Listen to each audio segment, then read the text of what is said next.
மறுநாள் காலையில ஊரே பயங்கர பரபரப்பா இருந்துச்சு. நேத்து அந்த கண்ணாடி கதிரை பார்த்து அப்படி பிரகாசிச்சதுக்கு அப்புறம் விடிஞ்சதுல இருந்து எல்லாரும் அவனை பத்தி தான் பேசிக்கிட்டு இருந்தாங்க.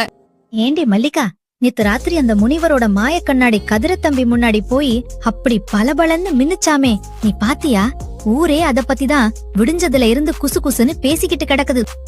ஆமா அக்கா, நான் நேர்ல பாக்கலனாலும் எங்க வீட்டுக்காரர் வந்து சொன்னாரு. பாக்கறதுக்கு தான் கதிர் தம்பி ரொம்ப நல்ல பையன் மாதிரி அமைதியா சுத்துறான்.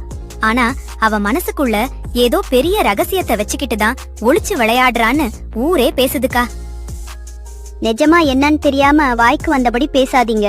இன்னும் கொஞ்ச நேரத்துல பஞ்சாயத்து கூட போகுதுல்ல. அப்போ அந்த கண்ணாடி முன்னாடி எல்லாரோட சாயமும் வெளுத்து உண்மை என்னன்னு தானா வெளில வந்துட போகுது பாருங்க. அடிப்போடி வசந்தா, எந்த புத்துல எந்த பாம்பு இருக்கும்னு யாருக்கு தெரியும்? பாக்குறதுக்கு பச்சை புள்ள மாதிரி தான் இருப்பாங்க. உள்ளுக்குள்ள என்ன வச்சிருக்காங்கன்னு அந்த கண்ணாடிக்கு தெரியாமலா அப்படி மின்னுச்சு. என்னப்பா கதிர், சலூன் கடைக்கு வந்து உட்கார்ந்துருக்க? இங்க வந்து கேட்டா தலைமுடிதானே வெட்ட முடியும். இல்ல நீ ஊருக்குள்ள மறைச்சு வச்சிருக்கேன்னு சொல்றாங்களே, அந்த ரகசியத்தை ஏதும் இங்க சீவி சிங்காரிக்க வந்தியா? என்னண்ணே பேசுறீங்க? சலூன் கடையில முடி வெட்டாம வேற என்ன பண்ணுவாங்க? நீங்க என்னவோ தேவையில்லாததை இங்க வந்து கேக்குறீங்க. அட என்ன தம்பி, எடுத்த உடனே இப்படி எகிர்ற? நெருப்பில்லாம புகையுமா சொல்லு. நேத்து அந்த சாமியாரோட மாய கண்ணாடி உன் மூஞ்சிய பார்த்து அம்பிட்டு வெளிச்சம் அடிச்சப்பவே ஊரே அரண்டு போய் கிடக்கு. இங்க வந்து நீ ஒன்னும் தெரியாத பச்சை புள்ள மாதிரி ஜாலியா முடி வெட்டிக்கிட்டு இருந்தா பாக்குற நமக்கு நெஞ்சில சுருக்குன்னு சந்தேகம் வராதா பின்ன? இதெல்லாம் கேட்ட கதிருக்கு தலையும் புரியல, வாலும் புரியல. அப்படியே திகச்சு போய் நின்னுட்டான். நான் அப்படி என்னத்தை தப்பு பண்ணிட்டேன்னு விடிஞ்சதுல இருந்து சின்னதுல இருந்து பெருசு வரைக்கும் எல்லாரும் என்னையே வெறிக்க பார்த்து குசு குசுன்னு பேசிக்கிட்டு இருக்காங்க. இந்த ஊர்க்காரங்க வாய்க்கு பூட்டு போட நம்மளால முடியுமா? அவங்க இன்னைக்கு ஒண்ணு பேசுவாங்க, நாளைக்கு இன்னொன்னு பேசுவாங்க. அதையெல்லாம் நினைச்சு மனசு குழப்பிக்காத. உன் மனசு சுத்தமா இருந்தா போதும்டா, மத்தத அந்த சாமியே பாத்துக்கும். இங்க கதிர ஊரே சந்தேக கண்ணோட பாக்குறத பாத்துட்டு அந்த ரகு பயலுக்கு உள்ளுக்குள்ள அப்படியே லட்டு சாப்பிட்ட மாதிரி ஒரே சந்தோஷமா போச்சு. அப்பாடா, நல்ல வேலையா போச்சு. ஊர்க்காரங்க கண்ணு பூரா இப்ப அந்த கதிர் பய மேலதான் கிடக்கு. நாம தப்பிச்சோம். இன்னைக்கு பஞ்சாயத்துல மவராசன வந்தா மொத்தமா மாட்டிக்கிட்டு முழிக்க போறான். நாம ஓரமா நின்னு வேடிக்கை பார்க்க வேண்டியதுதான். மக்களே, இன்றைக்கு இந்த கண்ணாடி பல கேள்விகளுக்கு பதில் சொல்ல போகுது. கதிரு, உன்னோட மனசுல என்ன உண்மை இருக்குன்னு மறைக்காம இந்த ஊர் மக்கள் முன்னாடி அப்படியே சொல்லிடுப்பா. சாமி, நான் ஊரே பேசுற மாதிரி எந்த ஒரு பெரிய தப்பு தண்டாவும் பண்ணலைங்க சாமி. ஆனா வயிறு பசியால் அப்படியாம அந்த தோட்டத்து பக்கம் போனப்போ மரத்துல இருந்து ஒரு மாம்பழம் கீழே விழுந்து கிடந்துச்சு. பசி மயக்கத்துல அதை எடுத்து அப்படியே சாப்பிட்டுட்டேன் சாமி. தோட்டக்கார அண்ணன் கிட்ட ஒரு வார்த்தை கூட அனுமதி கேட்கல சாமி. ஆனா அப்படி கேட்காம சாப்பிட்டதே தப்புதான்னு நினைச்சு நேத்துல இருந்து என் மனசுக்குள்ள இப்பவும் நான் அழுதுகிட்டு வருத்தப்பட்டுக்கிட்டு தான் இருக்கேன் சாமி. கதிர அழுதுகிட்டே இப்படி சொல்லி முடிச்சானோ இல்லையோ, உடனே அந்த மாய கண்ணாடி சுல்லுன்னு அடிக்கிற உச்சி வெயில் சூரியனை போல அப்படியே பளீர்னு ஊரே கண்ண கூசுற அளவுக்கு பிரகாசிச்சு மின்ன ஆரம்பிச்சிருச்சுப்பா. அடேங்கப்பா, இவன் திருட்டுத்தனம் பண்ணத இவனே ஒப்புக்கிட்டான் பாத்தியா? ஆனா அதுக்கு எதுக்குப்பா அந்த சாமி கண்ணாடி இம்புட்டு உக்கிரமா சூரியன் மாதிரி கண்ண கூசுற அளவுக்கு மின்னுது? ஆமாண்ணே, எனக்கும் ஒண்ணு விளங்கலையே.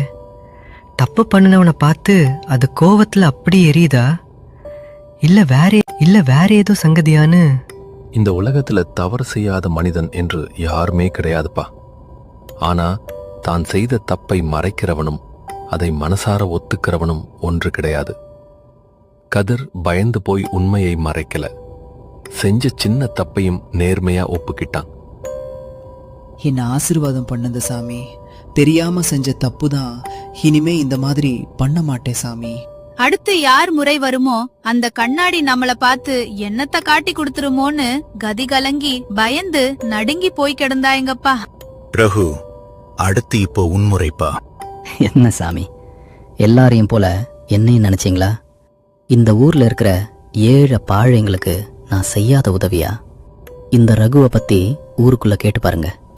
நான் யாருக்கும் ஒரு சின்ன கெடுதல் கூட மனசால நினைச்சவன் கிடையாது. அடுத்த நொடியே யாரும் எதிர்பார்க்காத ஒரு விஷயம் நடந்துச்சு. ரகு பேசி முடிச்ச அடுத்த செகண்ட் அந்த மாய கண்ணாடி அப்படியே நெருப்பு மாதிரி எரிய ஆரம்பிச்சிருச்சு. மரமெல்லாம் சாஞ்சு விழுற அளவுக்கு பேய்காத்து பலமா வீச ஆரம்பிச்சிருச்சு.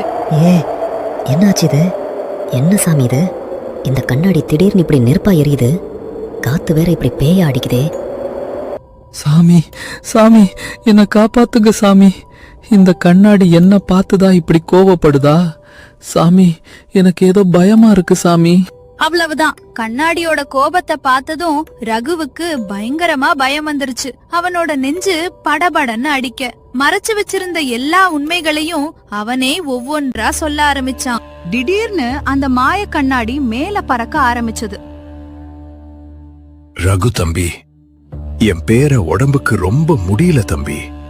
ஆஸ்பத்திரி செலவுக்கு கொஞ்சம் காசு கொடுத்து உதவினா புண்ணியமா போகும். யோ பெருசு, காசெல்லாம் தாராளமா தரேன். இந்த வெள்ளை பேப்பர்ல ஒரு கைரேகையை வை, அப்புறம் காசை வாங்கிக்கிட்டு கிளம்பு. எனக்கு எழுத்து வசம் தெரியாது தம்பி.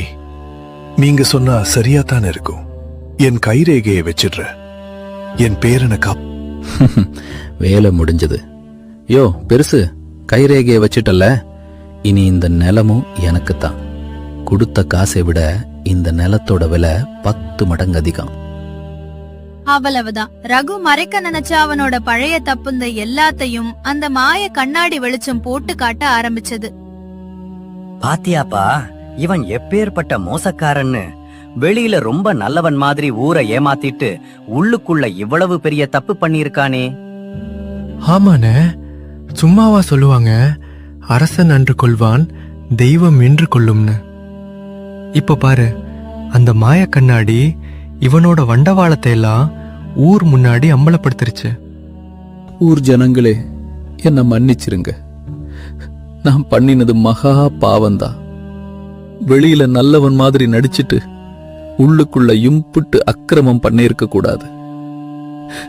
காசு மேல இருந்த பேராசையில கண்ணு மண்ணு தெரியாம ஆடி திரிஞ்சிட்டேன். இந்த கண்ணாடி காட்டுறது அத்தனை உண்மைதா.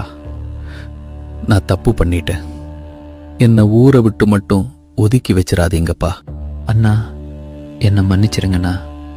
காசு பணத்து மேல இருந்த பேராசையில எது நியாயம் எது தர்மம்னே தெரியாம கண்ணு மண்ணு தெரியாம ஆடி தெரிஞ்சிட்டேனா. இவனையெல்லாம் சும்மா விடக்கூடாதுன்னு ஊரை விட்டு ஒதுக்கி வைக்கிறது கம்மி.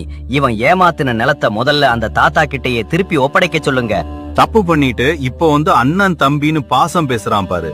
அன்னைக்கு அந்த தாத்தா கண்ணீர் வடிச்சு உன் கால்ல விழாத குறையா நின்னாரே, அன்னைக்கு எங்கேடா போச்சு இந்த அண்ணன் பாசம்?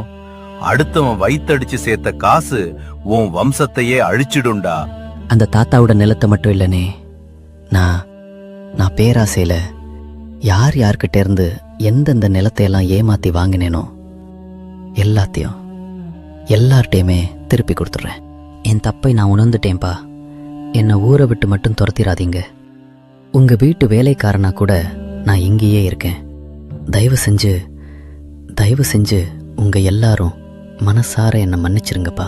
பெரியவங்க சொல்லுவாங்க, தப்பு பண்றவன் மனுஷன், ஆனா தன் தப்ப உணர்றவன் தெய்வம்னு. தப்ப உணர்ந்தவருக்கு ஒரு வாய்ப்பு கொடுக்கணும். அதனால இவனை ஊரை விட்டு ஒதுக்க வேண்டாம்பா, மன்னிச்சிடலாம். கதிர், பணத்துல நான் பெரியவனா இருக்கலாம், ஆனா மனசுல என்னை விட பெரியவன் நீதான். என்னை மன்னிச்சதுக்கு ரொம்ப நன்றி தம்பி. மக்களே, உண்மைய மறைக்க முயற்சி செய்யாதீங்க. ஏன்னா நிழல் மாதிரி உண்மையும் ஒரு நாள் உங்களை தேடி வந்தே தீரும். மாய கண்ணாடி ரகுவின் பேராசையை கலைத்து அவன் தவறை உணர வைத்தது. ஏமாற்றிய நிலங்களை உரியவர்களிடம் திருப்பிக் கொடுத்த ரகு நல்ல மனிதனாக வாழத் தொடங்கினான். ஏனெனில் தவறை தண்டிப்பதை விட அதை உணர்ந்தவரை மன்னிப்பதே மிகப்பெரிய தர்மம்.